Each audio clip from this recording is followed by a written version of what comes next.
Здравейте, искам да ви представя един много хубав двустаен апартамент, който се намира в Поморие, Стария град. Апартаментът е завършен до ключ, с изцяло завършена баня.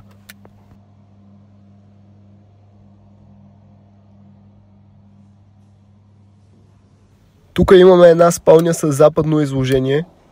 Апартаментът се намира на 4-ти жилищен етаж в чисто нова сграда с Акт 16, с нов асансьор, на топ локация в центъра на град Поморие. Тук влизаме в всекидневната и сега виждате изводите за кухненското оборудване. И всекидневната е с западно изложение. Както от спалнята, така и от хола се излиза на терасата. Цената на апартамента е 96 000 евро.